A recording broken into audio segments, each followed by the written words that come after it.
aplausos al Señor. Querido Dios, vamos con fuerza. Querido Dios, aquí estoy presente.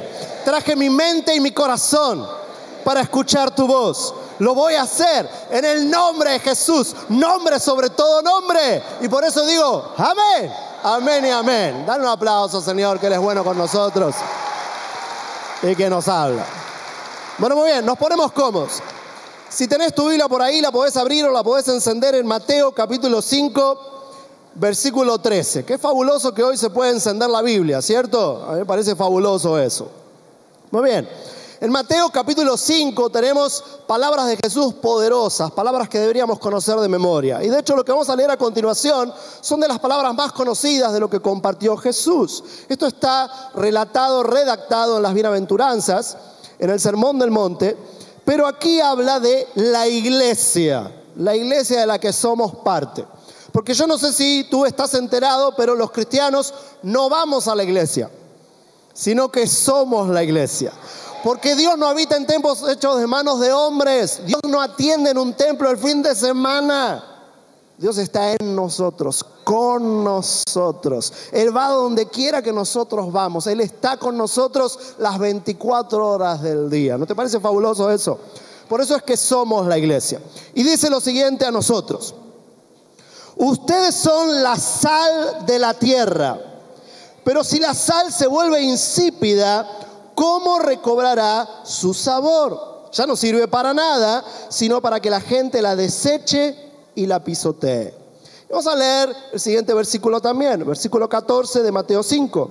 Ustedes son la luz del mundo. Una ciudad en lo alto de una colina no puede esconderse. Ni se enciende una lámpara para cubrirla con un cajón. Por el contrario, se pone en la repisa para que alumbre a todos los que están en la casa. Y termina diciendo: hagan brillar su luz delante de todos, para que ellos puedan ver las buenas obras de ustedes y así entonces alaben al Padre que está en el cielo. Jesús le está hablando a sus discípulos. Jesús le está hablando a la iglesia. Jesús te está hablando a vos, me está hablando a mí, nos está hablando a nosotros como su iglesia. Mis queridos, Cristo está en nosotros y llegó la hora de entender de que Jesús da estas palabras a los discípulos porque los discípulos de Jesús somos la esperanza de la sociedad. Te lo digo claro. Yo no creo que la esperanza de Chile viene de un gobierno de izquierda o un gobierno de derecha o lo que decide alguna multinacional o el presidente de los Estados Unidos. Yo creo que, menos ahora, yo creo que la esperanza de Chile viene de la iglesia de Jesucristo. ¿Por qué? Porque la iglesia de Jesucristo es la portadora del único mensaje capaz de transformar al ser humano de adentro hacia afuera y en términos eternos. Solamente la iglesia de Jesús tiene el mensaje de la cruz y el mensaje de la redención que emana, que emerge de esa cruz.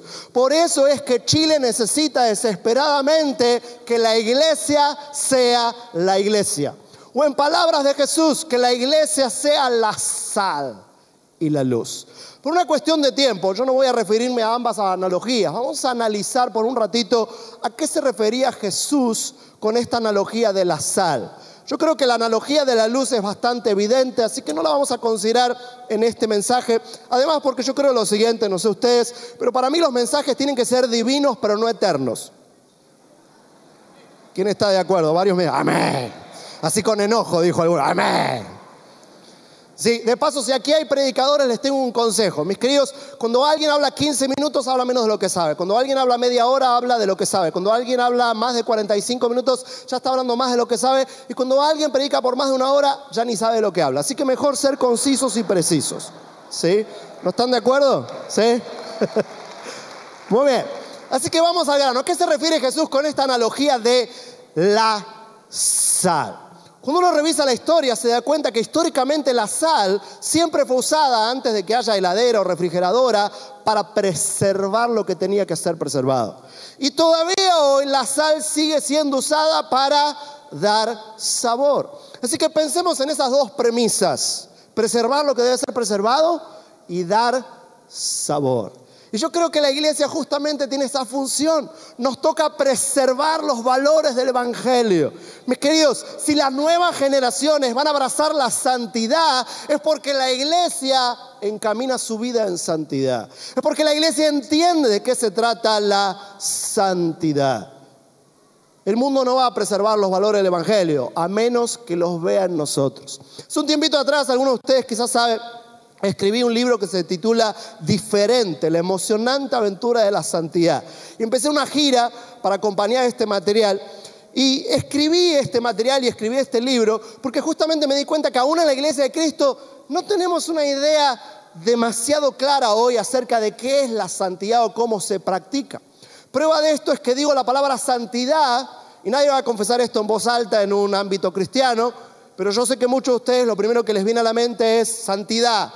Algo imposible, algo raro, algo muy difícil de vivir y algo que si es posible vivir, no estamos del todo seguros de si vale la pena.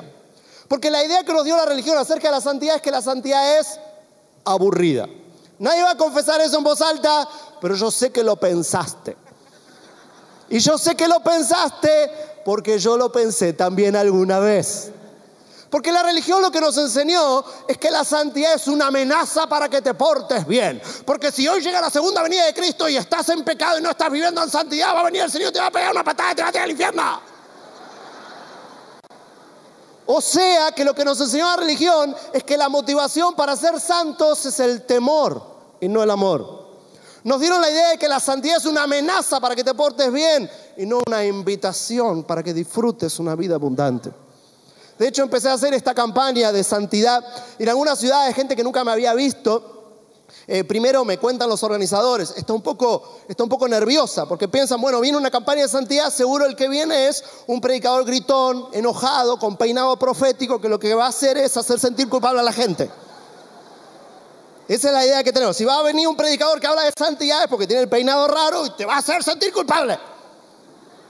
¿Sí o no? Eso es porque no hemos entendido el llamado de Jesús. Eso es porque no hemos terminado de entender la invitación que Dios nos hace a disfrutar la vida abundante.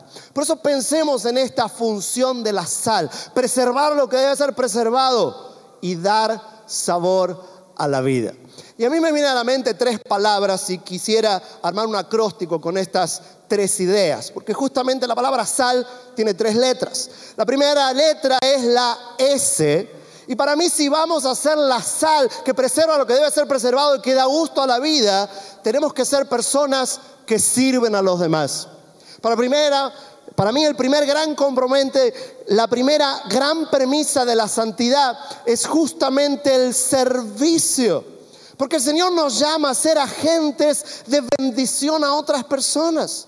Ser aquellos que practican su amor, aquellos que están en necesidad. Me da tristeza que en los últimos años hemos dejado que la religión nos enseñe, por ejemplo, que el servicio a Dios se reduce a 3 o 4 actividades adentro de un templo el fin de semana. Pensamos que servir a Dios es, tengo que ser pastor, misionero, maestra de escuela dominical o líder de alabanza. O sea, creemos que el servicio a Dios tiene que ver con actividades que hacemos adentro de un templo el fin de semana. Pero cuidado, porque hace un ratito decíamos que la iglesia no es una actividad en un templo el fin de semana. La iglesia es una comunidad, la comunidad de los santos. La comunidad de aquellos portadores de la presencia de Dios. Interesante, ¿cierto? Por eso es que tenemos que revisar y entender lo que enseñó el apóstol Pablo, que decía, y todo lo que hagan, sea de palabra o de hecho, háganlo como para el Señor. Mis queridos, llegó la idea, la hora, llegó la estación de nuestra vida en la que debemos abrazar que el verdadero servicio a Dios no se trata de un título eclesiástico y una actividad religiosa que sucede en un templo el fin de semana. No se trata de tener un título eclesiástico, sino se trata de un compromiso en el corazón donde servimos a los demás. Y eso es justamente lo que está necesitando Chile, de la juventud cristiana. Jóvenes que entiendan que Dios les está llamando a servir a Él sirviendo a los demás. Hace unos años atrás estaba en el aeropuerto de Bogotá, Colombia, sentado esperando entrar a mi avión, me sucedió algo curioso. Estaba sentado ya por entrar a mi avión, estaba en el gate, y anuncian que el vuelo se va a atrasar. Y entonces crucé la mirada con un jovencito que estaba justo frente a mí, que los dos nos miramos así con cara de, qué mala onda, se va a atrasar el avión. Ustedes estuvieron alguna vez en un aeropuerto quizás, y muchas veces las sillas de espera están enfrentadas. ¿Sí? Crucé la mirada con este joven que estaba frente a mí. Al ratito vuelven a anunciar lo mismo, que se va a volver a atrasar el avión, volví a cruzar la mirada con este joven. Y resulta que yo saco algo para leer, saqué un librito que tenía conmigo y veo que él saca un libro, pero saca un libro gordo, grandote, como un diccionario, parecía una Biblia vieja. Así que espié, me dio curiosidad, un jovencito de 20 años, muy bien vestido, qué era lo que iba a leer. Y veo que era un volumen del Capital. ¿Quién sabe quién escribió el Capital? ¿Le suena? Es el libro del ideólogo del comunismo. Es un libro escrito por Karl Marx. Me llamó la atención que este jovencito, 20 años, saque ese libraco y que encima sea el Capital, un volumen escrito por Karl Marx. Lo miré curiosamente. Al ratito vuelven a anunciar que se vuelve a atrasar el vuelo. Volví a cruzar la mirada con este joven. Entonces me animé, le dije, disculpa, veo que estás leyendo a Marx. ¿Cómo es que estás leyendo a Marx? Y yo pensé que me iba a decir, bueno, porque estoy estudiando economía o estoy estudiando ciencias sociales en la universidad, que me iba a responder algo así. Me dice, no, estoy leyendo este libro porque quiero aprender de política internacional y me interesa mucho estos temas y nunca lo había leído, así que lo elegí para leerlo en este viaje. Me llamó todavía más la atención. Empezamos a conversar. Después de un ratito de conversación, hablando de política internacional, yo le había preguntado a qué se dedicaba. Noté que este joven no me respondía con claridad. Me dijo como que estudiaba, pero por su cuenta, no que iba a la universidad. Y empezamos a hablar de política. Después de un rato, me había preguntado a mí también a qué me dedicaba. Yo le dije, soy escritor. Cuando hablo con alguien por primera vez en la vía pública, no digo soy predicador o pastor. Ustedes saben lo que sucede si uno hace eso en la vía pública. Así que digo, soy escritor, que es lo que he hecho por muchos años, y eso llama la atención de la gente. Así que al rato estábamos hablando muy animadamente. Pero después de un rato de conversación, este joven me dice, tú eres cristiano, ¿cierto? Qué bueno que se dio cuenta acerca de mi fe. Yo todavía no le había dicho nada. Me dije, sí, soy cristiano. Una vez que le digo que soy cristiano, este joven se pone de pie y viene y se me sienta al lado. Y cuando se me sienta al lado, me empieza a mirar y se me empieza a acercar como que me va a decir un secreto, ¿no? Entonces yo, como acto reflejo quizás, nada, también me empecé a acercar a él. Se debe haber visto raro, ¿cierto? Y él se me viene acercando y cuando ya lo tengo más cerca, se detiene, me mira y me dice, antes me preguntaste a qué me dedicaba y no se supone que yo diga esto, pero te lo voy a decir, esto es un secreto. Y mira para un lado, mira para el otro. Me acuerdo que levanta la vista, mira para un lado, mira para el otro. Entonces yo también miré para un lado, miré para el otro. ¿Qué está mirando este tipo? Me vuelve a mirar a mí y se me vuelve a acercar lentamente. Yo también me acerqué, pero no tanto, ¿eh? Se me acerca y me dice, no se supone que yo diga esto, pero te lo voy a decir porque yo no conozco ningún cristiano evangélico que haya leído a Marx o que sepa de política internacional o que hable de estos temas. Todos los cristianos evangélicos que yo conozco son muy raros y no hablan de las cosas que hablamos el resto de la gente. Así que te voy a hacer esta confesión. Yo lo miraba atento a ver qué me iba a decir y me dice, yo soy miembro del servicio de inteligencia de las FARC, de la guerrilla aquí en Colombia. Cuando él me dice eso, yo miré para un lado, miré para el otro. Asustado. Estoy hablando con este tipo acá de la guerrilla en el aeropuerto. Y la cosa se pone peor, porque después me dice, y yo tengo un problema con ustedes los cristianos. Tragué saliva, lo escucho, y me dice una frase que jamás voy a olvidar. Mi problema con ustedes los cristianos es que ustedes tienen suficiente filosofía religiosa para diferenciar lo que está bien de lo que está mal, pero muy poca como para hacer una diferencia. ¡Ah! Y se me clavó como un puñal en el corazón. Ustedes los cristianos tienen suficiente filosofía religiosa para diferenciar lo que está bien de lo que está mal, pero muy poca como para hacer una diferencia. Y esa frase todavía hoy me lastima. ¿Saben por qué? Porque es una verdad. Hablamos del amor de Dios, cantamos del amor de Dios, ponemos cara de novela venezolana al cantar del amor de Dios. Hasta nos da la unción del limpiavidrios cuando hablamos de... ¿No conocen la unción de...?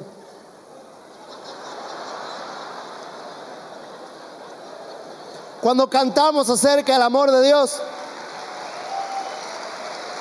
Y sin embargo el mundo no reconoce que practicamos el amor de Dios.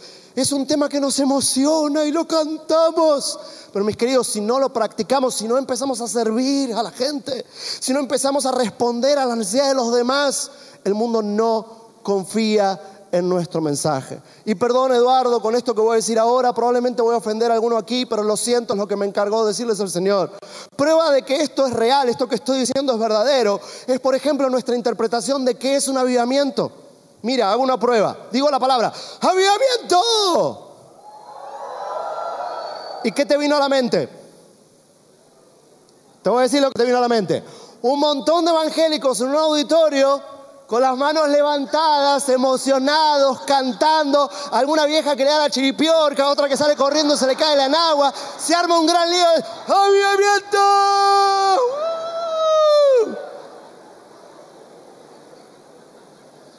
Mis hermanos queridos, el verdadero avivamiento no tiene que ver con gente emocionada en un culto y las manos levantadas. Tiene que ver con manos extendidas de cristianos que hacen una diferencia en el nombre de Jesús.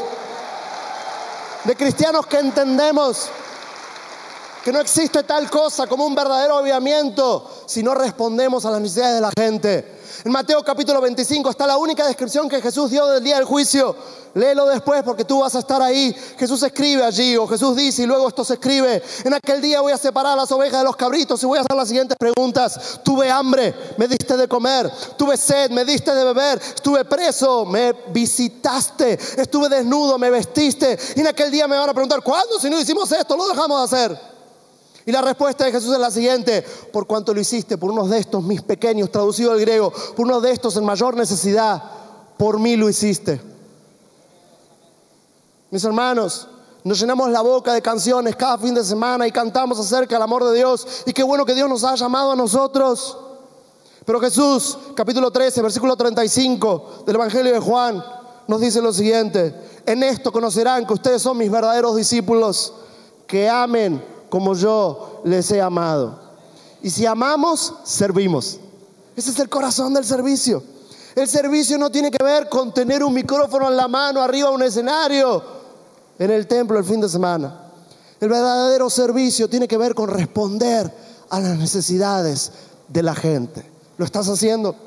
Lo estamos haciendo. Queridos, si la iglesia va a ser la sal que preserva lo que debe ser preservado, y aún la comunidad que da sabor a la vida, llegó la hora de que empecemos a practicar la relevancia del servicio.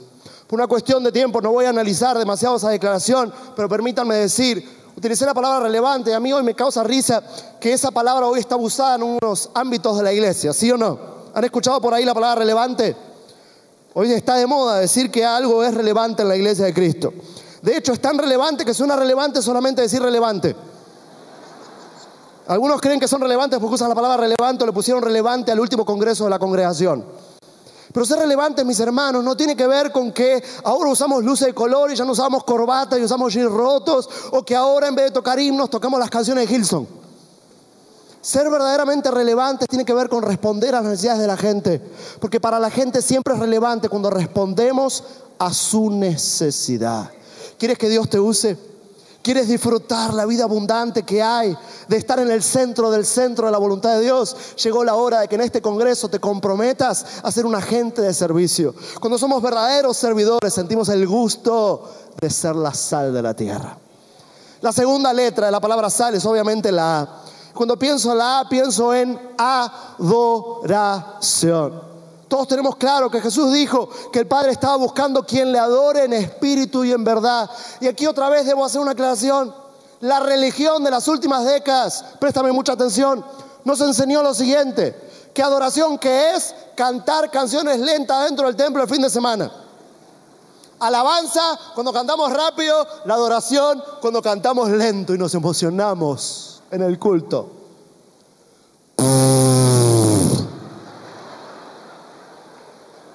Y siento mucho a quien ofendo, pero cuando en la Biblia, en la palabra de Dios, en la revelación escrita, leemos acerca de adoración, con lo último que tiene que ver la adoración es con cantar. Te doy una noticia: tú puedes cantar 440 canciones lentas con cara novela venezolana y jamás haber adorado a Dios en tu vida. Y puedes ser un gato cantando y ser un verdadero adorador. Porque el canto es una posible expresión de la adoración. Perdonen, otra vez voy a ofender a alguien. Hoy llamamos adoradores a algunos simplemente por hacer karaoke con canciones evangélicas. Es un adorador. Un verdadero adorador es alguien que pasa tiempo de intimidad con el Señor.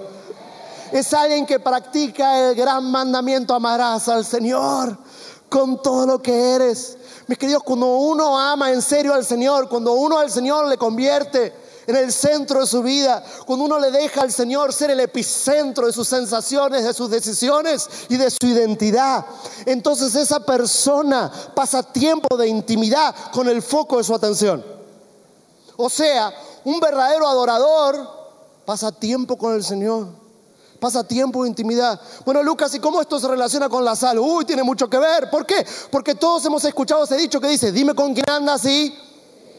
Aunque en general lo usamos para lo malo, ¿cierto? Los padres le dicen ese dicho a los hijos cuando tienen amigos que a los padres no les gustan. Esos amigos no te convienen. Dime con quién andas y te diré quién eres. Pero dime con quién andas y te diré quién eres no solamente funciona para lo malo, sino también para lo bueno.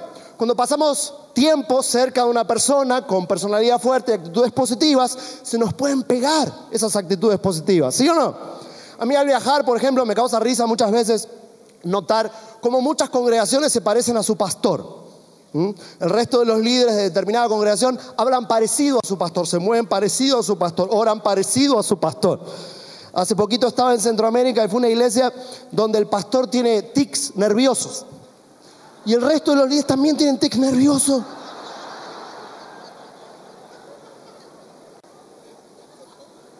¿Por qué sucede eso? Bueno, hay un lado positivo y es: uno le admira, lo ve cada fin de semana, es una autoridad espiritual en su vida, entonces se le va pegando. Cuando te casas también pasa eso, ¿sí? Le doy una noticia a los solteros. ¿Hay varios solteros por aquí? A ver, ¿dónde están los solteros? Bueno, no estoy seguro qué es lo que celebran, pero está bien que levanten la mano. ¿Sí? Digo eso por los que tenemos para celebrar somos los casados, ¿sí o no? ¿Dónde están los casados? Noches y noches de sexo salvaje, imagínense eso, impresionante. Pues es un regalo de Dios la sexualidad. Muy bien. Los solteros, con paciencia, esperando el momento justo. Muy bien. En otra ocasión me invitan a hablar de eso y cuidado porque empiezo a hablar de la circuncisión de adultos sin anestesia y eso no suena muy promisorio, ¿cierto? Bueno, no, escribí en este libro diferente un capítulo que se llama Sexo Espiritual. Oh, ya les dio gana a varios de leerlo. Que termina con la siguiente frase: qué lástima sería que pudiendo disfrutar de hacer el amor, solamente termines teniendo sexo.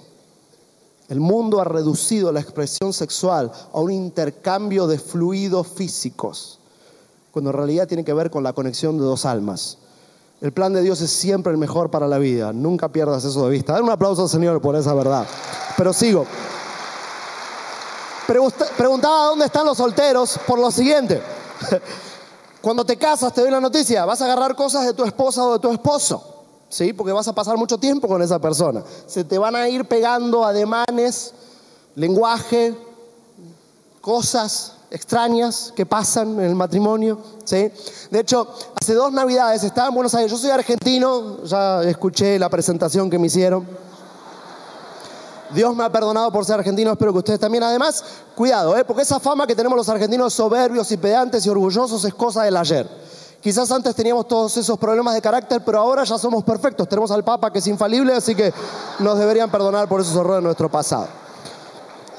Bueno, estaba en Buenos Aires y estaba en la casa de mi suegra y mi suegra le dice a mi esposa: Valeria, yo te miro y cada vez te pareces más a Lucas. Yo hice el que no escuché, porque viniendo de mi suegra sospeché que quiso decir algo malo, pero después le pregunté a mi esposa cómo había seguido esa conversación y me dice: no, me dijo que yo hablaba parecido a vos, no sé. Y yo me quedé pensando en eso y debe ser cierto. ¿Por qué? Porque mi esposa y yo los dos tenemos personalidad fuerte, pasamos mucho tiempo el uno con el otro, yo estoy enamorado de ella, ella está enamoradísima de mí. Seguramente a mí se me han pegado cosas de ella y a ella se le han pegado cosas de mí. ¿Cuál es el punto aquí? Que si uno pasa tiempo con una personalidad fuerte y actitudes positivas, a uno se le va pegando. Yo creo que nos convertimos en la sal cuando pasamos tiempo con el Señor. Cuando pasamos tiempo con la personalidad más poderosa del universo, se nos va pegando su carácter. Cuando yo veo cristianos que no tienen el carácter de Cristo, sospecho que es porque no pasan suficiente tiempo con el Señor. Cuando yo veo cristianos que saben mucha doctrina, pero viven condenando a los demás, sospecho que es porque no pasan suficiente tiempo con Jesús. Cuando yo veo cristianos que viven una vida liviana y que creen que ser cristiano se trata de portarse bien, ir al templo el fin de semana, sospecho que no pasan mucho tiempo con Jesús. Porque cuidado, esa es la idea que nos han dado también acerca de la santidad. La santidad tiene que ver con que no hacemos ciertas cosas. ¿Qué no hacen los cristianos? No fumamos, no tomamos, no bailamos, no decimos malas palabras. ¿Y qué hacemos? Bueno, vamos al templo el fin de semana, ponemos cada novela venezolana en la adoración y qué más, y algo más, a ver algo más, ¿qué más hacemos? Ah, sí, le decimos hermano o hermana a los que no le sabemos el nombre.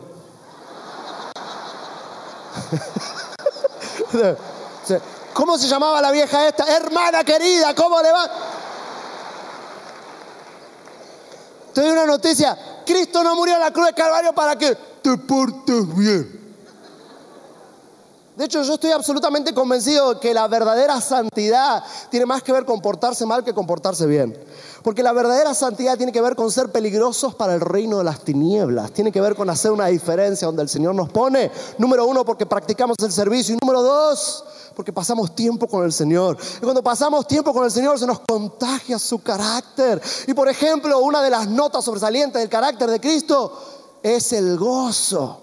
Cuando yo veo a una persona que no tiene gozo, sospecho que es porque no pasa tiempo con el Señor. Yo no sé ustedes, yo sé, la religión, yo me crié en la iglesia, nos enseñó de que Dios es serio, de que Dios está enojado. Que Dios es como Jesús. Y en los evangelios leemos que los niños corrían para estar con Jesús. Todos fuimos niños, ¿cierto? ¿Con qué tipo de adulto quieren estar los niños? Con uno enojado, con uno regañón que está buscando que él se porta mal. No, los niños quieren estar con una persona gozosa. Seamos honestos, si Jesús hubiera sido el de la religión, los niños se hubieran corrido por un sentido contrario cuando venía Jesús. Buscando a su mamá quizás. ¡Mamá, mira Jesús, mira Jesús, mira Jesús! Pero no, los evangelios nos cuentan que corrían para estar con él. ¡Jesús! Y Jesús decía, dejen a los niños venir a mí. Tenemos un Señor gozoso, lleno de amor. ¿Así es tu Dios o no? ¿Tienes al Dios de la Biblia? ¿Tienes al Dios encarnado en Cristo? ¿O tienes al Dios de la religión? Un Dios enojado, un Dios regañón, un Dios que está escondido atrás de una nube esperando que alguien peque. Esa es la idea que tienen algunos. Y Dios, Dios está escondido, espiando, a ver si encuentra el pecado y cuando descubre que pecado.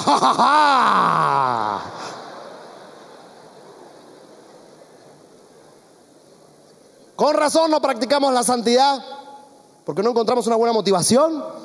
Pensamos que solamente tiene que ver con evitar un día irnos al infierno. Y nos perdemos de disfrutar la vida abundante. Nos perdemos de disfrutar ser la sal de la tierra que preserva lo que debe ser preservado y que trae sabor a la vida. Mis queridos, el Dios que yo conozco es un Dios lleno de gozo, un Dios que hasta tiene sentido del humor. ¿Tiene sentido del humor tu Dios? ¿Estás seguro? Si no, te demuestro de que lo tiene. Mirá rápido la cara de la persona que tenés a tu lado. Mírale bien la cara a esa persona.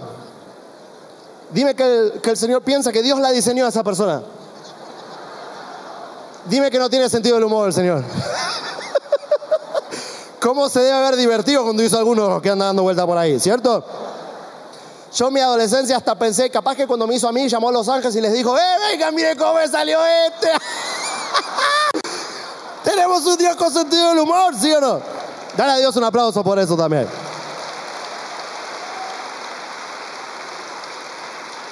La adoración tampoco es una amenaza, es una invitación. El Dios encarnado en Jesús nos seduce al punto de querer correr a sus pies. Le queremos hacer el centro de nuestra vida, no porque tenemos culpa, sino porque nos enamoramos de su identidad y de su plan. Y cuando nos enamoramos de su plan y de su identidad sobre todo, entonces nos convertimos en verdaderos adoradores. Y cuando somos verdaderos adoradores, nos contagiamos de su carácter y entonces otros quieren pasar tiempo con nosotros porque la gente necesita a Dios. De esto se trata, ser templo del Espíritu Santo. Y así llego a la última letra, que ¿cuál es? ¿Y de qué te imaginas que voy a hablar? Hablé de servicio, de adoración. ¿De qué voy a hablar ahora? Es una L.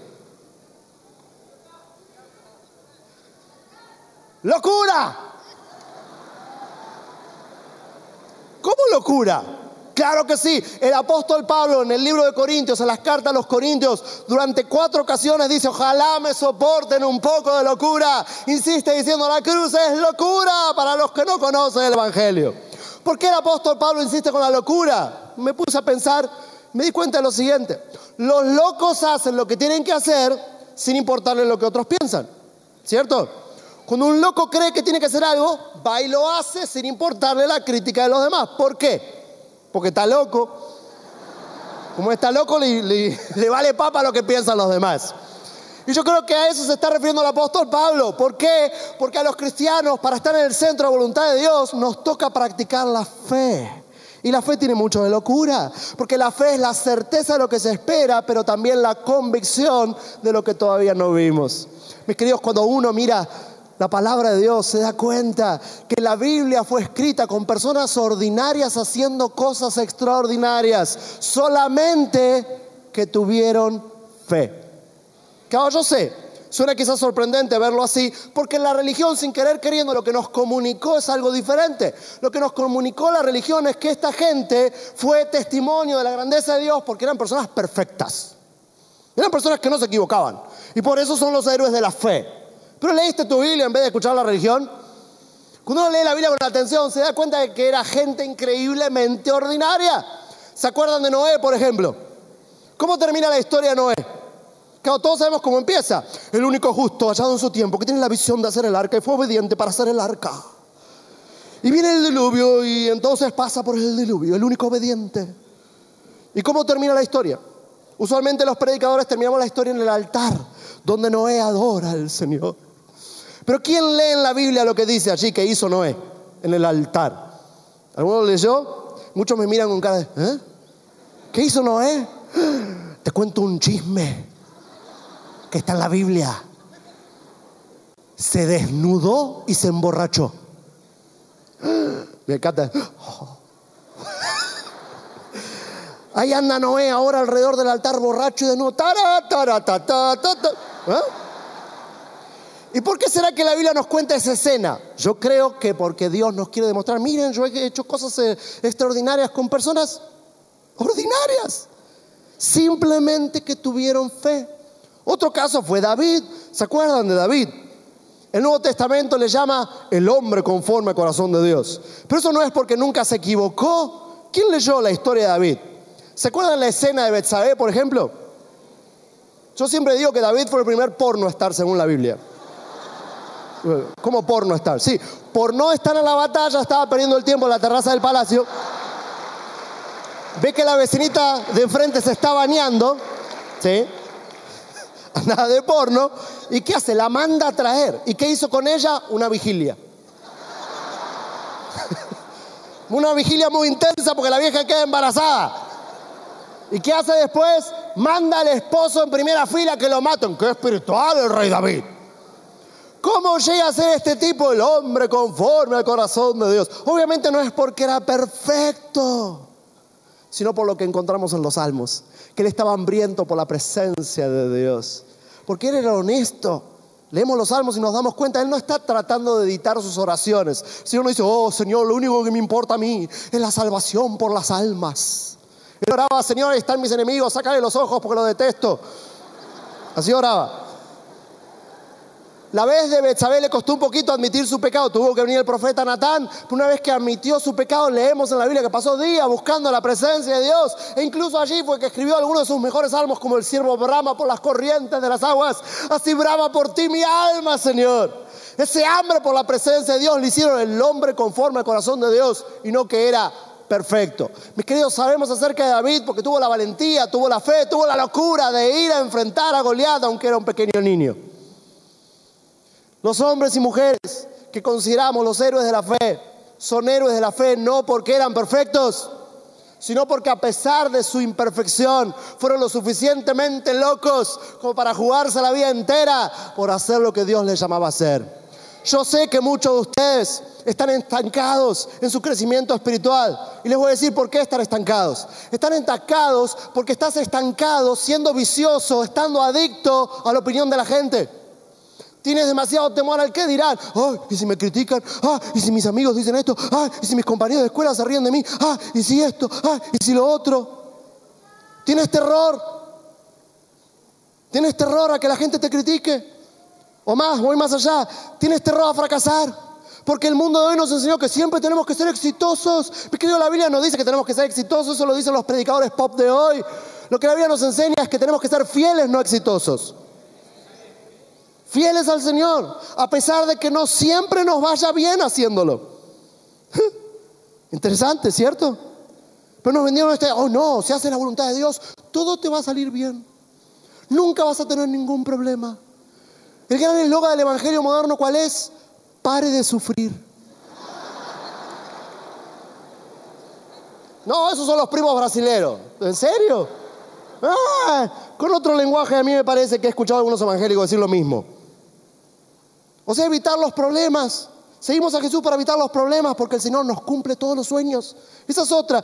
Y perdón, no quiero ofender a nadie. Yo no sé si alguien dijo o va a decir esto en este escenario, en esta noche, pero lo confieso. Yo estoy harto de escuchar a todo predicador evangélico dando vueltas por ahí en algún momento a los jóvenes, en los congresos jóvenes, decirle a la juventud que Dios va a cumplir sus sueños. He estado en casi todo congreso grande que hay hoy en el continente y siempre escucho a alguno que sale con esto: Dios va a cumplir tus sueños, Dios va a cumplir tus sueños. Y claro, ni bien alguien le dice a la juventud, Dios va a cumplir sus sueños, todos festejan: oh sí, amén, Dios va a cumplir mis sueños. Eso no es lo que enseña la Biblia. Y de hecho, deberíamos estar agradecidos por eso. Dios no anda cumpliendo los sueños de todos. Que nadie te venda un evangelio así de facilista. ¿Por qué digo esto? Porque yo miro mi propia vida y le tengo que dar gracias a Dios de que Él no haya cumplido todos mis sueños. Si Dios hubiera cumplido todos mis sueños, yo no sería predicador del evangelio, sería Batman.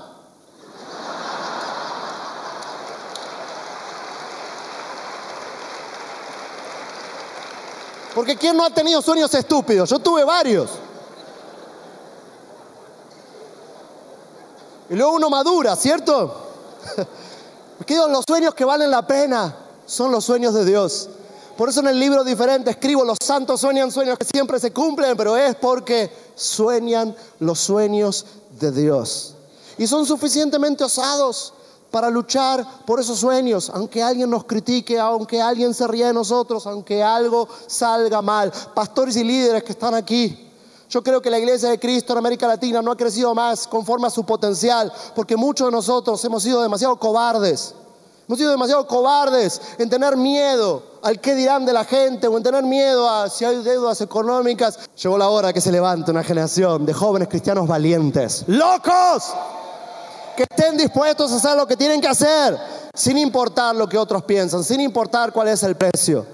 Líderes osados que hacen una diferencia en el nombre de Jesús, que entienden que esto no se trata de cumplir nuestros sueños y que seamos exitosos. Esto se trata de rendirnos al Señor, Rey de Reyes, Creador de las galaxias y las megagalaxias, que tiene un plan precioso, tremendo para nuestras vidas y que nos invita a vivir una vida mejor que la que el mundo nos puede dar.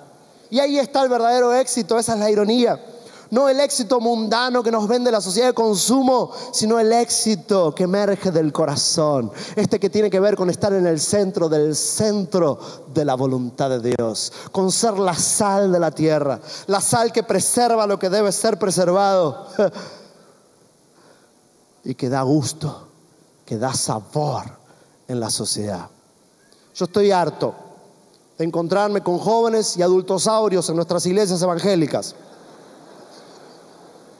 que creen que la vida cristiana se reduce a ir a un templo el fin de semana, portarse bien y evitar algunos vicios. La vida cristiana es una aventura, es un romance. La vida cristiana es la poesía, el poema de verlo a Dios actuar en nosotros. ¿Y sabes qué? Eso es peligroso, pero es emocionante. Eso es muy loco, pero vale la pena. Voy a terminar con una pregunta. Esta es una pregunta que Jesús hizo en cierta ocasión. Jesús, nos cuentan los evangelios esta escena, en cierta ocasión iba caminando en medio de una gran multitud, en medio de una gran muchedumbre, y de repente se detiene y pregunta: ¿quién me tocó? ¿Por qué ha salido poder de mí? Esa es una pregunta muy interesante. Jesús estaba en medio de una muchedumbre. Jesús podría haber preguntado, como muchos líderes pop hoy dicen arriba de nuestros púlpitos, ¿cuántos? Presta atención.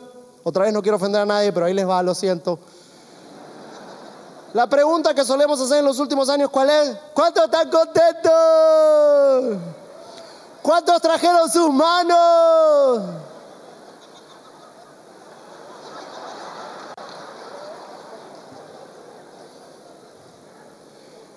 Y la respuesta a la pregunta ¿cuántos? Es un número. Ve al supermercado o a la universidad y pregunta ¿cuántos? A ver cuántos te dicen ¡amén! ¡Gloria! ¿Son los evangélicos? Decimos eso.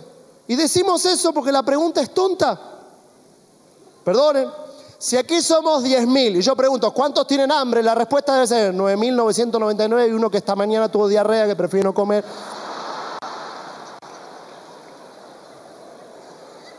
Si pregunto cuántos, la respuesta es un número. Jesús no preguntaba cuántos, pregunta quién. Y ahí está Pedro que empieza a discutir con Jesús en esta escena. Jesús, ¿cómo quién te tocó? En todo caso, ¿quién no te tocó? Yo me imagino, capaz que le preguntó, ¿no leíste los evangelios? Dicen los evangelios que había una muchedumbre agolpada encima de ti. ¿Cómo quién te tocó? Pero Jesús insiste con la pregunta. Insiste, vuelve a preguntar, ¿quién me tocó? Y otra vez, presta atención, Jesús no preguntó, ¿cuánto me están tocando? Sino, ¿quién me tocó? Y de repente se escucha la voz de una mujer. Una mujer que por 12 años, leemos en los evangelios, había tenido una hemorragia en su cuerpo. Hoy, porque no conocemos suficiente del contexto, a veces perdemos de vista, yo he escuchado distintas predicaciones acerca de esta escena, perdemos de vista de que esta mujer está pagando un alto precio por esa confesión. ¿Por qué está pagando un alto precio? Yo he escuchado a muchos predicadores hablar de esta escena y siempre reparamos en que la mujer quiere un milagro. Obviamente quiere un milagro, pero perdemos de vista el precio que está pagando. ¿Por qué? Porque los hebreos tenían temor reverencial respecto a la sangre. Y ahí en medio de la muchedumbre seguramente están los fariseos. Algunos versículos después los fariseos empiezan a discutir con Jesús. Así que ahí están los doctores de la ley que creen que una mujer, según las tradiciones de los fariseos y según la ley de Moisés, no puede tener una hemorragia en medio de la muchedumbre. Esta mujer, según la ley judía, tiene que ser inmediatamente apedreada.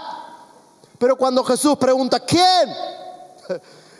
Ella se anima y ella dice yo. Y yo creo que esa vuelve a ser la pregunta que Jesús nos hace hoy. No cuántos. ¿Cuántos es irrelevante? La pregunta es ¿quién? ¿Quién confía en mí lo suficiente?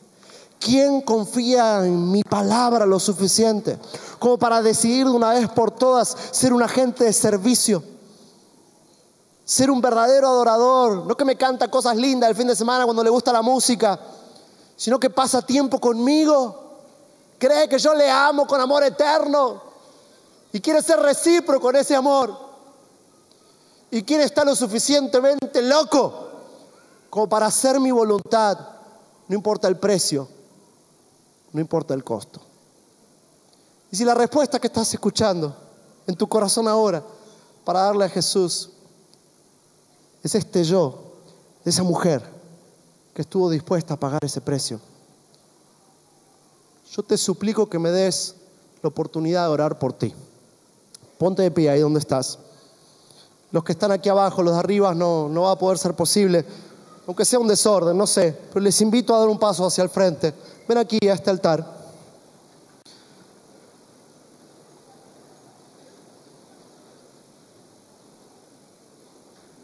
Si están los músicos por ahí, ¿me pueden acompañar?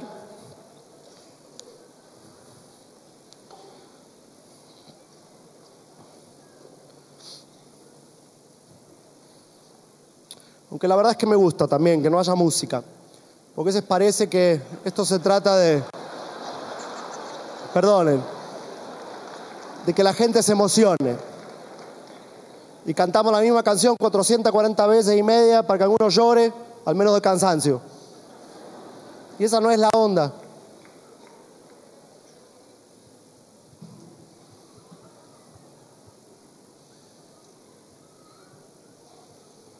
Espero que no estés de pie porque alguien se puso de pie a tu lado, que hayas venido aquí a este altar porque alguien más pasó.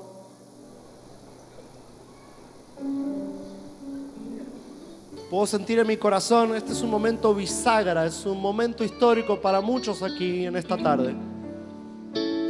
Este es un momento de cambio, porque hay algunos de nosotros aquí que hasta ahora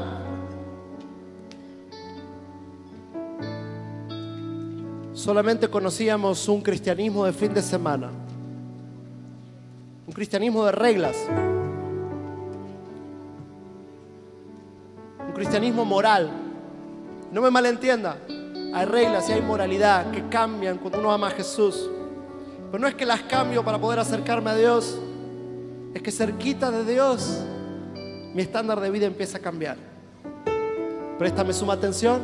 Yo sé, la religión te enseñó que tienes que cambiar para poder venir a Dios. Eso es lo que nos enseña la religión. Y el diablo se aprovecha de eso.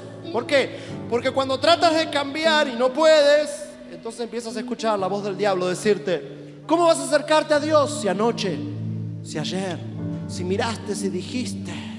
Así no puedes venir a Dios. Y encima la religión te dio a entender de que esa es la voz del Espíritu Santo que te quiere corregir. Esa no es la voz del Espíritu Santo, esa es la voz del diablo. ¿Por qué? Porque el diablo es quien te interrumpe de correr a la cruz. La gracia es muy distinta a la religión. La gracia no grita, la gracia susurra.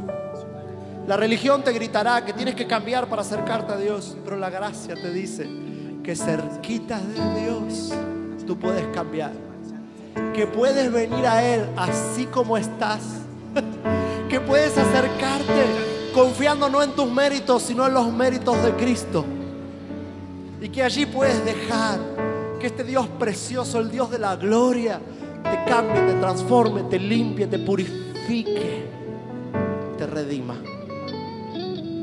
Si estás entendiendo lo que estoy diciendo, levanta tus manos bien alto. Levantar las manos es señal de rendición. No es costumbre de pentecostales como algunos creen por ahí. Es como cuando alguien te pone una pistola delante y te dice: arriba las manos. Y tú las levantas porque entiendes que el otro tiene algo que tú no tienes. Dios tiene un poder que nosotros no tenemos. Y nos rendimos a ese poder. Y nos rendimos a ese amor. Nos rendimos a esa gracia.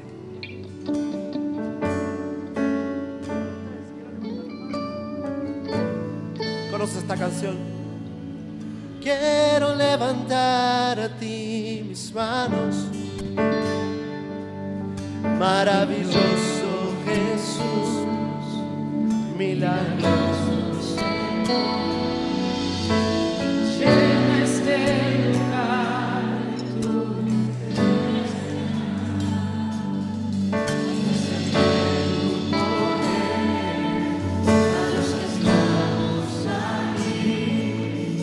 y quiero levantar a ti mis manos, maravilloso Jesús, milagroso Señor, y llenas el lugar de tu presencia, haz descender tu poder a los que estamos aquí.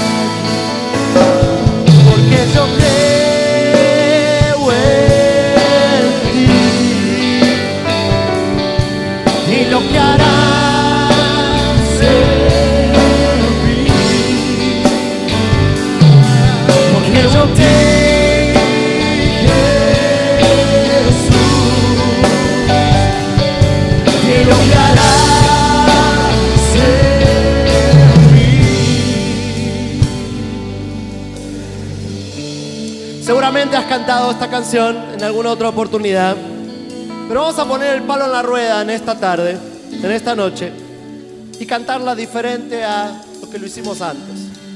Seguramente la cantaste hasta ahora como un canto congregacional, pero te quiero desafiar en esta noche a que la cantes como una oración personal, como que no hay nadie a tu lado, como que yo no estoy aquí en este escenario, como que tú estás en el escenario de tu vida y estás allí mirándolo a Cristo, y lo puedes mirar a los ojos y puedes confiar en su gracia, y entonces puedes decirle: quiero levantar a ti mis manos,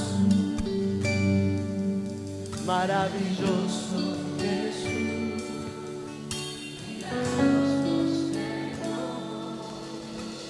Llena ese lugar de tu...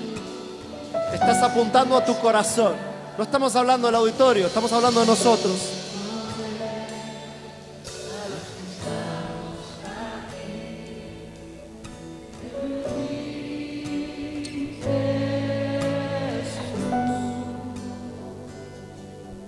Y lo que harás en mí. ¿Es en serio eso? Dile de nuevo. Creo en ti, Jesús,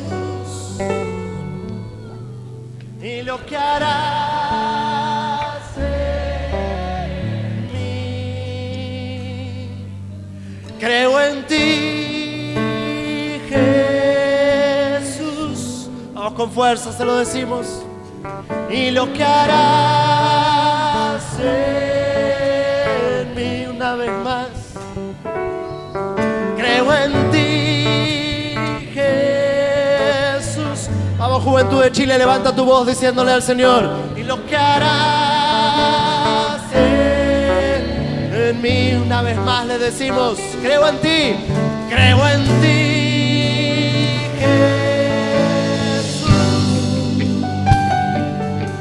Y lo que harás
seguridad.